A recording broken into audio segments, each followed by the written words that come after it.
સર્વ અવતારી ઇષ્ટદેવ ભગવાન શ્રી સ્વામિનારાયણ આપણા વડતાલ ધામમાં વિરાજમાન શ્રી હરિકૃષ્ણ મહારાજ, શ્રી રાધાકૃષ્ણ દેવ, લક્ષ્મીનારાયણ દેવ, શ્રી ધરમદેવ, ભક્તિ માતા વાસુદેવના પાવન સાનિધ્યમાં પ્રતિમાસ ચૈત્રી માસને વિશે ઉજવાતા સમૈયાને વિશે આજે પવિત્ર એકાદશીનો પર્વ, ત્યારે આજના દિવસે ખાસ કરીને સદગુરુ સ્વામી શ્રી ગોપાળન સ્વામીજીના આસને જ્યારે નવદીક્ષિત સંતોને દીક્ષા આપવામાં આવી છે, એની સાથોસાથ વૈરાગ્ય મૂર્તિ સદગુરુ શ્રી નિષ્કુળાનંદ સ્વામી દ્વારા રચિત શ્રી હરિસ્મૃતિની દિવ્ય કથાનું આયોજન, જેના વક્તા પદે સ્વામી શ્રી પ્રિયદર્શન સ્વામી આપ સર્વે ભક્તોને કથાનું શ્રવણ કરાવી રહ્યા છે. ત્યારે સભામાં ઉપસ્થિત વડતાલ મંદિરના ચેરમેન શ્રી સત્સંગ મહાસભાના પ્રમુખ શ્રી નૌતમ સ્વામીજી, ઉપસ્થિત ઘણા બધા સંતો છે, આપણા શિવલ્લભ સ્વામી, સ્વરૂપ સ્વામી, હરિઓમ સ્વામી, પીપી સ્વામી, શ્રી ધર્મ સ્વરૂપ સ્વામી આદિ ઉપસ્થિત તમામ આદરણીય સૌ સંતો, અને ખાસ કરીને આજના દિવસે જેમણે દીક્ષા લીધી છે એવા નવદીક્ષિત તમામ સંતો, ઉપસ્થિત સર્વેવાલા ભક્તો, ખાસ કરીને સમયના યજમાન શ્રી અમિતભાઈ હોય, અશોકભાઈ આદિક, અને જેમની પ્રેરણાથી આખો સમય ઉજવાઈ રહ્યો છે એવા સ્વામી વિશ્વલ્લભદાસજી સ્વામી આદિક સર્વને અમારા ભાવથી જય સ્વામિનારાયણ. આજે ભગવાનની કૃપાથી જેમ શ્યામ સ્વામીએ કહ્યું તે પ્રમાણે આપણી સંપૂર્ણ વડતાલવાસી લક્ષ્મીનારાયણ દેવ ગાદીને વિશે 1400 કરતાં પણ વધારે સંતો સક્રિય છે. એ આપણા માટે બહુ એક ગૌરવની બાબત છે. એમાંય ભગવાન શ્રી હરિએ અતિ કરુણા કરીને અમને 900 કરતાં વધારે સંતોની દીક્ષા આપવાનું સૌભાગ્ય અપાવ્યું છે. એ બદલ અમે બહુ ભગવાનના ચરણોમાં પ્રાર્થના કરીએ છીએ.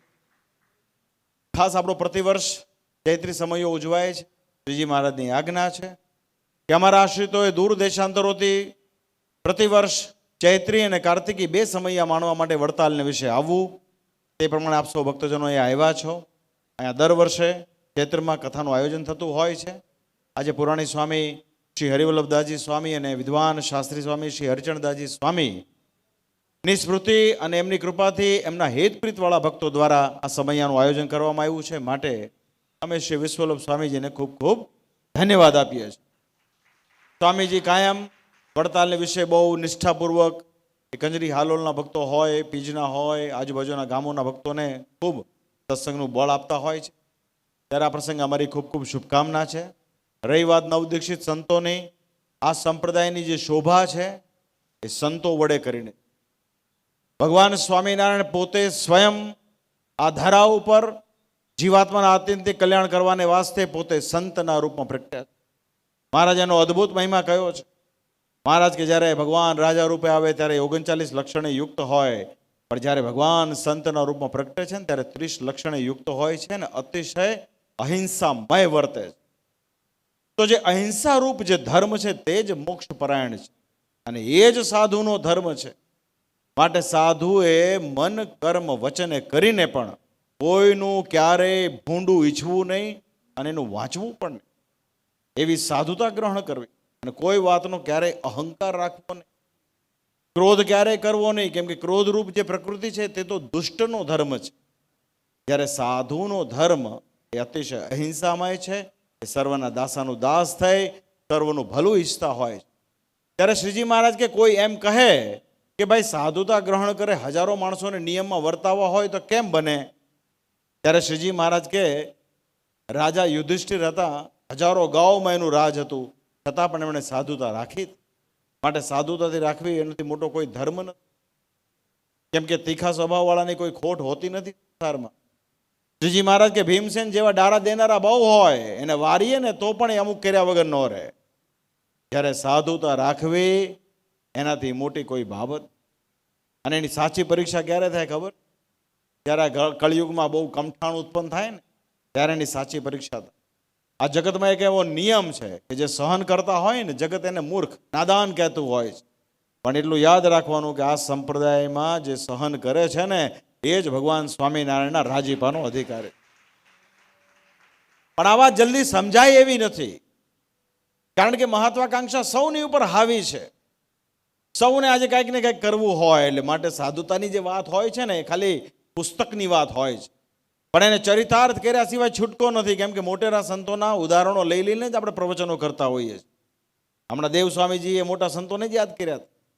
તો જ્યારે આપણે મોટેરા પરમહંસોને, એની પરંપરાને, એમના જીવનને, એમના વર્તનને યાદ રાખીને ગૌરવાન્વિત મહેસૂસ કરતા હોઈએ, ત્યારે આપણું પણ પરમ ધર્મ છે કે આપણે પણ તે પ્રમાણે વર્તવાનો પ્રયાસ કરવો જોઈએ. અને એને લઈને જ સંપ્રદાયની શોભા છે. માટે નવદીક્ષિત સંતો આજે તો 5ની સંખ્યામાં હોય, પણ એ 5 પણ આવનારા સમયમાં હજારોની, લાખોની સંખ્યામાં ભક્તોને ભગવાનના માર્ગને વિશે પ્રવર્તાવશે, એવી અમને આજે પૂરેપૂરી શ્રદ્ધા છે. તો બહુ શુભકામના છે. ખાસ કરીને સમયના યજમાનોએ આમાં બહુ સરસ સેવાઓ આપી છે. આપણા પ્રિય દર્શન સ્વામીએ કહ્યું 10 વર્ષ પહેલાં એમણે દીક્ષા લીધી હતી. આજે 10 વર્ષની અંદર નાની વયે જે પ્રમાણે ભગવત કથા વાર્તા કરીને ભક્તોને રાજી કરતા હોય છે, એ બધું જોઈને આપણને બહુ આનંદ થાય. અને આજે ગાદીવાલાશ્રીના માધ્યમથી પણ સાંખ્યોગી બહેનોને દીક્ષા આપવામાં આવી છે. આ એક વિશિષ્ટ પાસું આપણા સંપ્રદાયનું છે, જે અન્યત્ર ક્યાંય જોવા મળતું નથી. કેમ કે સ્વામિનારાયણ ભગવાનનું જે કરેલું કામ હોય ને, અલ્ટિમેટ હોય, એમાં કોઈ વાતની કચાશ હોય નહીં. એટલે શ્રીજી મહારાજે ધર્મવંશી આચાર્ય પદ પોતાના જ કુળમાં સ્થાપ્યું. ગ્રહસ્થ હોવાના કારણે આચાર્યના ધર્મપત્નીના માધ્યમથી જે બહેનો ભક્તો મુમુક્ષ હોય, જેને સંન્યાસ, જેને દીક્ષા ગ્રહણ કરવી હોય, એને દીક્ષા પ્રાપ્ત થાય. કેમ કે વર્તમાન સમયમાં જેણે જેણે સ્વામિનારાયણ સંપ્રદાયની દેશી કાઢી છે, એ તમામે તમામ પોતાને કહેવાતા પોતાના જે મતો, પોતાના જે પ્રવર્તન હોય, એના પ્રવર્તક કેવળ સાધુ છે. સાધુ તો સ્ત્રીધનના ત્યાગી છે. તો શું એમને ત્યાં મહિલાઓને, બહેનોને દીક્ષા લેવાનો કોઈ અધિકાર છે કે કેમ? એવું જો એમના મતવાળાને પૂછવામાં આવે તો એ એમ કે અમારા તો બ્રહ્મરૂપ છે, એ તો ગમે ત્યારે ગમે તેને મંત્ર આપી શકે. પણ વાસ્તવમાં એ છે કે સ્વામિનારાયણ સંપ્રદાય ઓરિજિનલ જે બેદેશ ગાદી વિભાગ, એની અંદર જે પદ્ધતિ, એની અંદર જે વાત, એનો જે વિચાર, એ શુદ્ધ સનાતન ધર્મને અનુસારનો સહજાનંદ સ્વામી દ્વારા કરેલો વિચાર છે. એમાં ક્યારેય કોઈ વિક્ષેપ પાડી શકે નહીં. માટે આપણા ઓરિજિનલ 2 સંપ્રદાયની અંદર જ તે બહેનોને દીક્ષા આપવાની એક વ્યવસ્થા છે. અને એના કારણે આજે 475 કરતાં પણ વધારે સાંખ્યોગી બહેનો આ સંપ્રદાયમાં કાર્ય કરી રહી. બસ આપણે આનું ગૌરવ રાખવાની વાત છે. કોઈના જાકમ જોડથી આગા પાછા થવાની વાત નથી.